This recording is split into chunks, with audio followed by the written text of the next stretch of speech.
Good evening. Woo, I broke a thing. This was me. This one was mine. So I'm taking it back.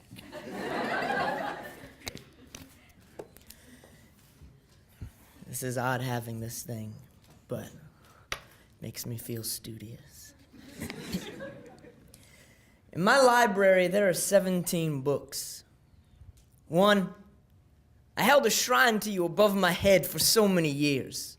It sparkled like a Hindu god and hung there the heaviest of my heaviest hats. Two, my face, it is a bicycle riding downhill.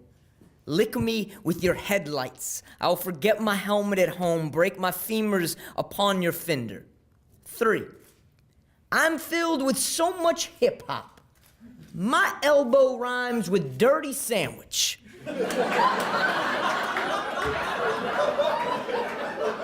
Four, my dirty sandwich beatboxed.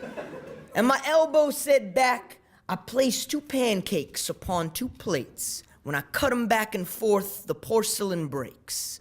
5, I was never a broken man, but I too know how to pick the pieces up. Some days, the pieces are all teeth pulled from the mouths of children. Some days, they are simply books, searching for shelves. 6, I've carved shells out of my heart to try and bring an order to things. All it did was make space. 7, the floor of my bedroom, it is a junkyard. The myth of an earth-sized snake is coiled upon it. Some days, I'm a god of thunder lifting cats. Some days, I walk 9 paces, turn and fall, walk 9 paces, turn and fall. I die every single time. 8, I know that peace can come with the finishing of a popsicle, and that some ceilings are prayers to Mustangs. Staring into the candle's flames, I have begged for its heat to pull me out of some of these rooms. Saw the eyebrows of God in furniture. Some furniture looks at you disappointingly. 9, some chairs still stare like they are still proud of what you are.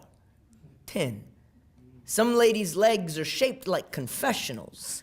And some confessionals are built like the bows of burning boats. Speaking through both, my body caught fire like everything else. 11, I have eaten so much cedar wood. There are so many forests growing in my belly. So much sawdust on the floor of my love. I've been sweeping it up for so many days now, but each day I sweep up a little more. One day, my floors will be clean.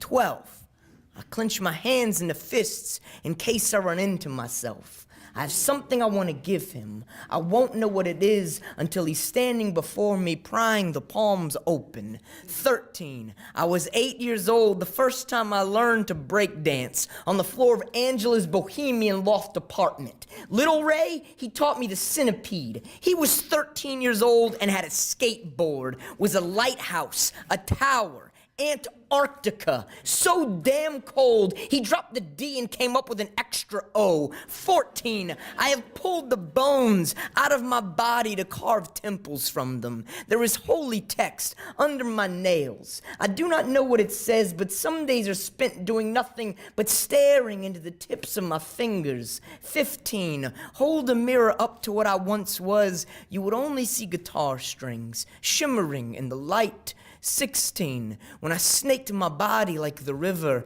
I didn't even need the music to play. The adults were in the other room.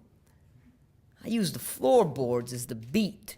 I stood up, dirt on my shirt. My teeth had been replaced with bits of gold. An old man held me in a pan, ran water over my bones, and from under the dirt of his palms, I shone. Thank you.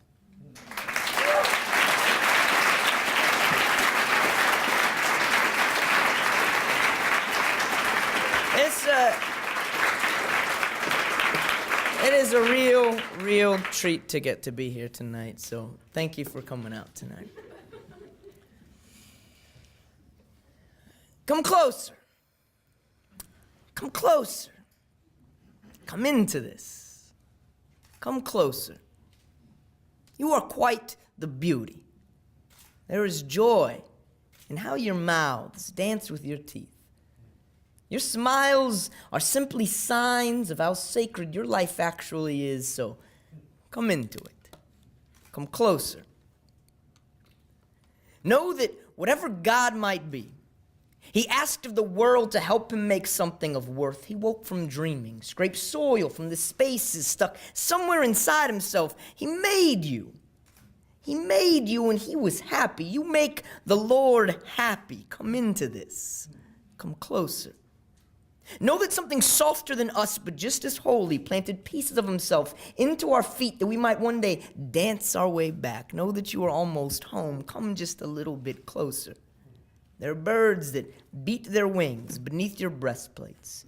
Gentle sparrows that ache to sing. Come aching hearts. Come soldiers of joy, doormen of truth. Know that my heart was too big for my body, so I let it go. And most days, this world has thinned me to the point where I'm just another cloud, forgetting another flock of swans, having shaved off so many of my corners that I felt at home only in the shape of a ball, bending myself so far backwards that the song of my mother believed that I was returning. But believe me, when I tell you that somehow my soul still manages to squeeze into narrow spaces.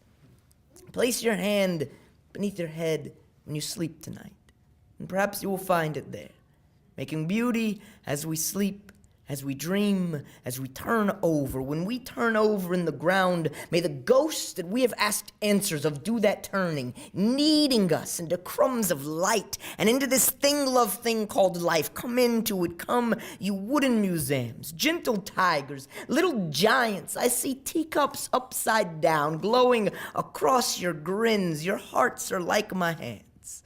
Some days all they do is tremble. I am like you. I am like you.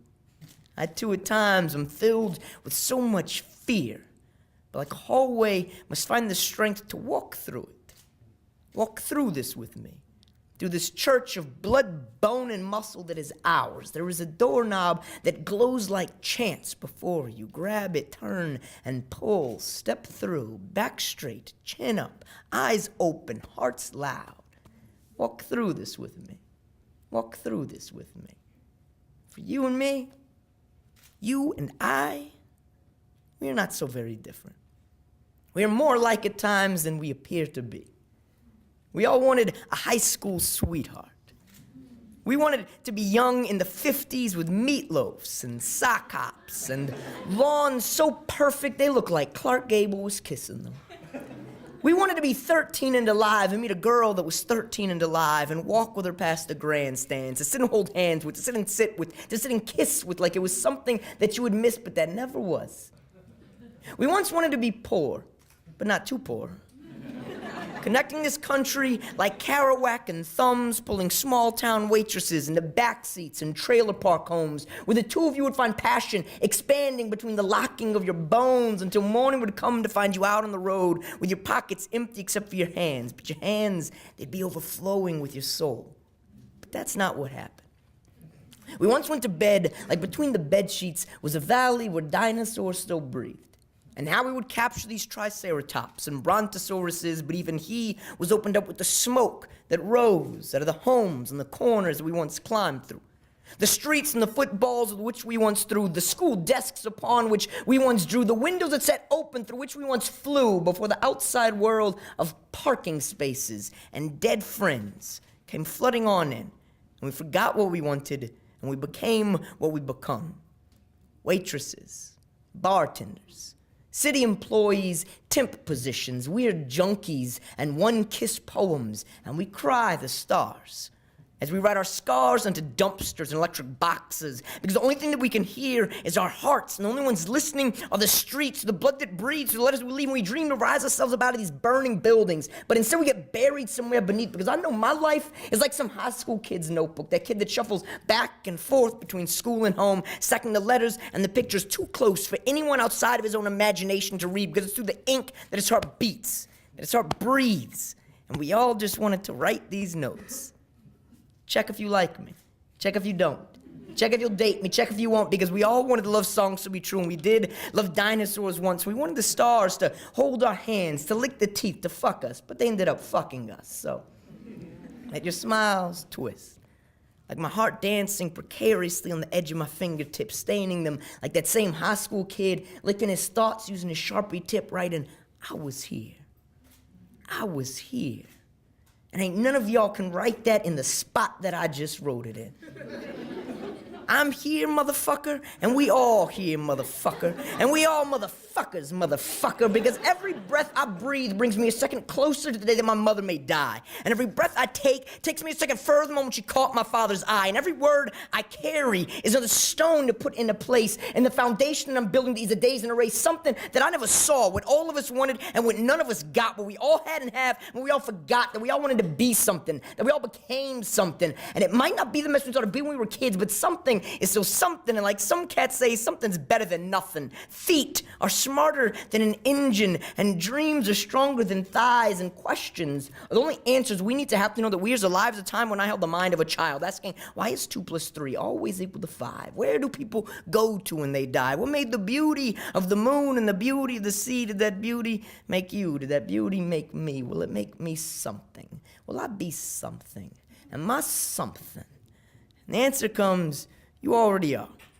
You always were. And you still have time to be. Thank you.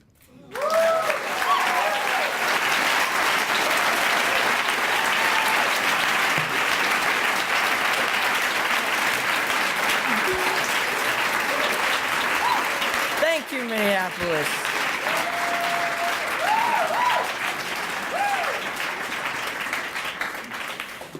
Last time I was in Minneapolis, and not St. Paul, because I've been to St. Paul, but not Minneapolis, except once, and that was like 2005, 2006, and our car window was busted, and somebody jacked my girlfriend at the time's video camera.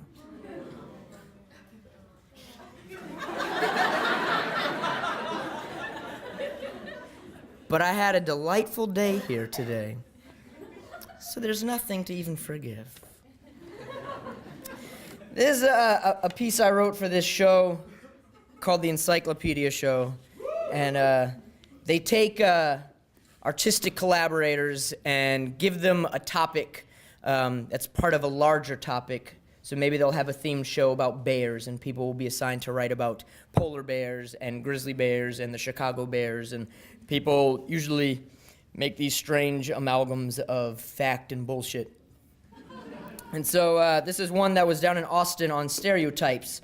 So this is 21 thoughts on the stereotype that all brown people are terrorists. Which is good because I'm brown and a terrorist. So I speaketh of experiences. 1, my mother is black. My father Iranian. As an American, this means that I am born under 2 bad signs. 2, acts of terror are constituted by the use of violence against civilians to intimidate and induce fear for political, religious, or other ends. 3, I am not certain, but I do not think every brown thing is hoping to commit acts of terror. I have encountered a number of brown dogs that were not terrorists. This is not to equate the brown man with the dog, I'm just saying it's interesting. 4, I have known my fair share of white dogs that were total shits. 5, my parents have 3 brown chairs. Only one of them is a terrorist. 6, Mount Rushmore. Brown, not a terrorist. 7, do you remember how crazy this country was after 9/11? I remember it was so fucking crazed with fear, I had dreams of men on the street beating my father because of his accent and name. 8, my father, not a terrorist. 9, the census labels Middle Eastern as being Caucasian. 10, Dick Cheney, not brown. 11,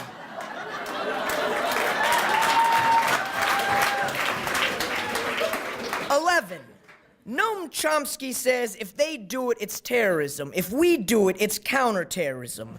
The machine of propaganda is a strange and colorblind and colorful machine. During World War II, comics pushed forward stories centered around American supermen triumphing over the Germans and the Japanese. It is always easiest to turn the hearts by affecting the eyes. 12. The Red Scare was based on fear of the unknown, fear of opposing ideologies. McCarthyism was a terrorist act committed by a government on its own people. 13. 10 years after the building's fall, I am in the airport security line, and the woman asks me if my name, sounding a tad bit foreign, and my face, looking a tad bit Baghdad, asks if the name is a family name. I've never known there to be a different kind. 14. Growing up, my favorite television show was MacGyver. I never learned how to make a bomb from watching it. Perhaps this was not the case with other brown people. 15. Osama bin Laden, not white.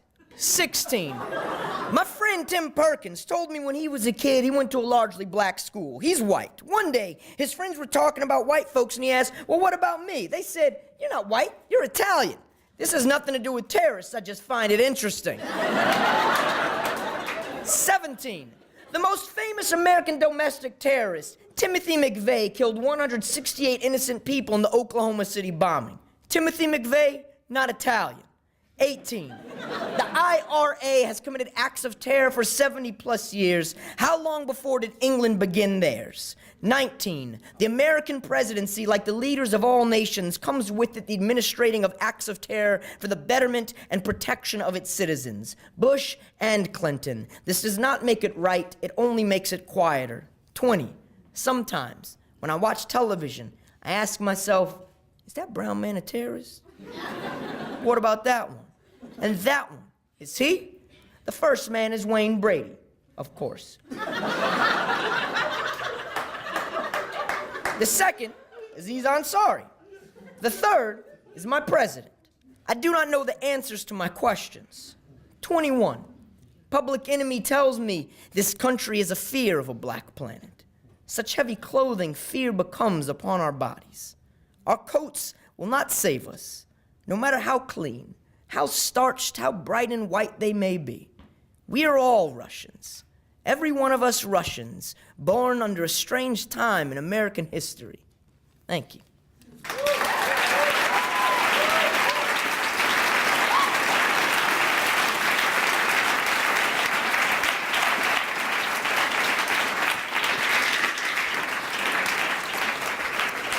I got a few more for y'all.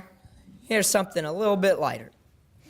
I've been married a little more than a year and a half, and this is a poem about how my wife makes me feel. I gotta roll in my sleeves to talk about it.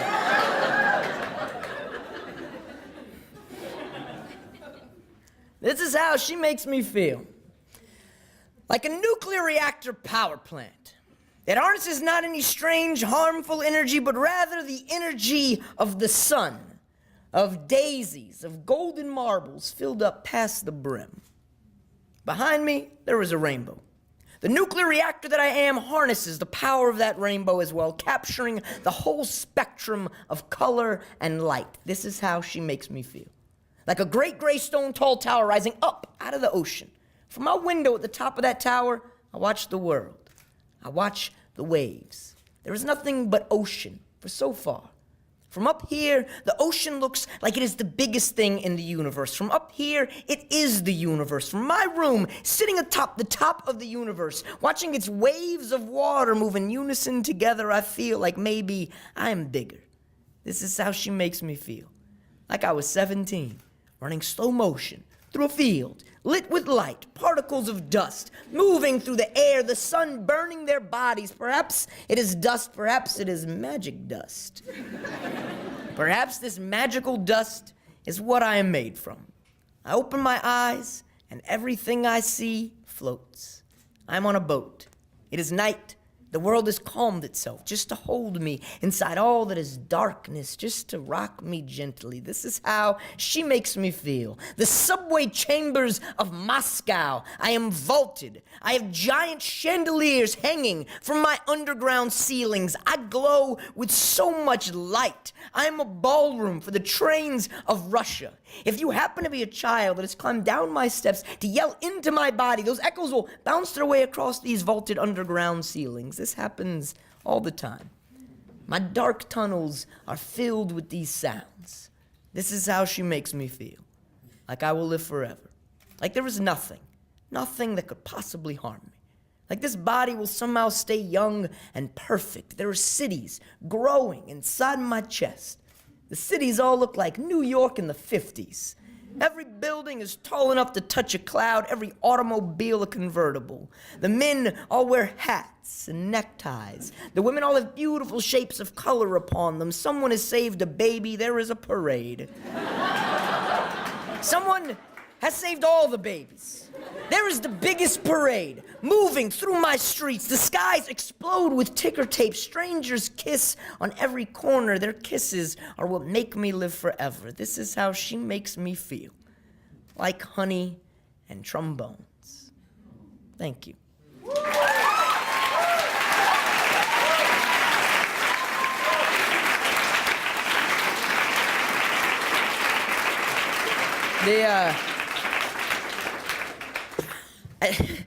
I was going to do 2 more poems, and this next poem, it's funny, it's all about, like, just the fucking power and awesomeness of poetry, and this one time I did it for these kids, and one of the moms was convinced that it was all about me shooting up heroin, and trying to teach all the kids to do the exact same thing, but it's not. It is not about dope. This is pretty rad getting to do this show. Like I've gotten to do a show with Patricia Smith once before, but never just the two of us. And when I was 18 in 1995, I just got turned on to the Poetry Slam, and I came across this used copy of a CD in a CD store, which is a place that sells things that music used to come on for all you young people. And it was an album of the National Poetry Slam in San Francisco, and this CD was, Patricia was on it, and so was Mark Smith and Reggie Capico and Lisa Viscani, and just like all these awesome folks. And for years, like I didn't have YouTube. YouTube wasn't this thing. You couldn't just be like, let me see what poetry being spoken is like, and just like Google it. You know, it's like all you had was this one CD with 14 tracks to listen to for like 5 years. Or like, you know, you'd go to a big poetry event and somebody would play you this like recording that they'd done on a tape recorder, like of somebody, and then you'd like scour online for anything about like Daniel Roop, you know? And there was nothing about Daniel Roop. All you had was the memory of this awesome poem that he did about Tupac Shakur, you know?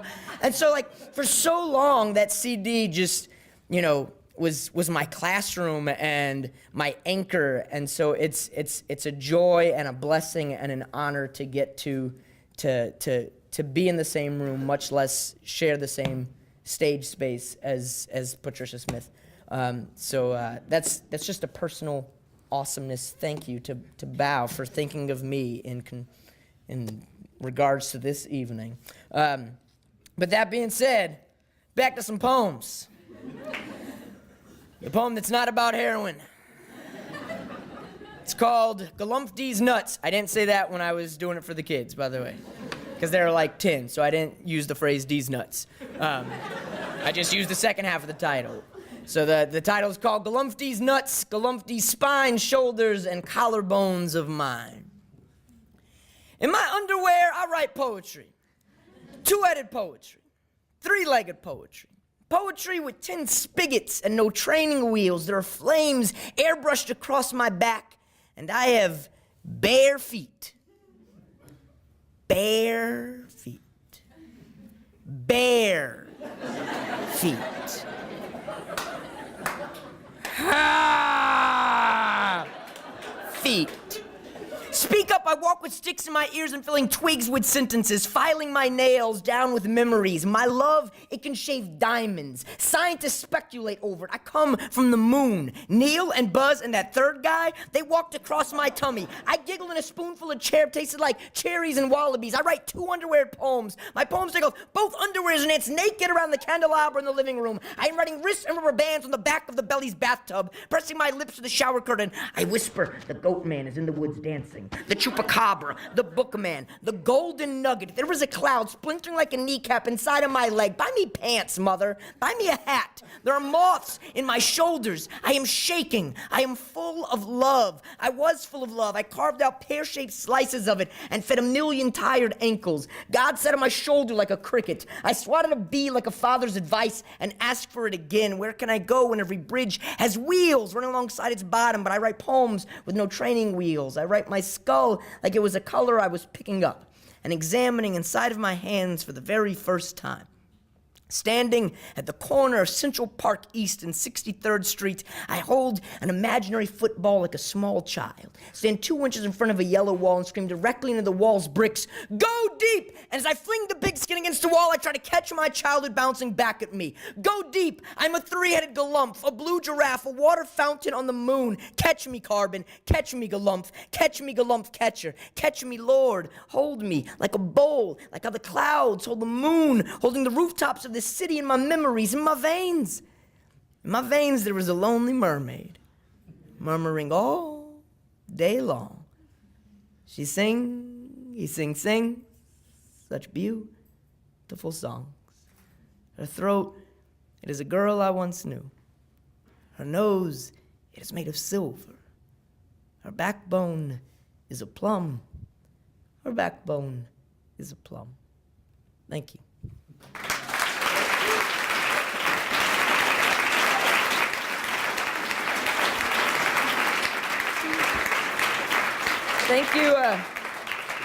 Thank you. Oh, Bow just ran off. But thank you, Bow. Thank you to the Loft, Equilibrium. Thank you all for coming out tonight. And you guys are in for a really fantastic treat right after I get off of this microphone. This is my last poem. It's called Saka.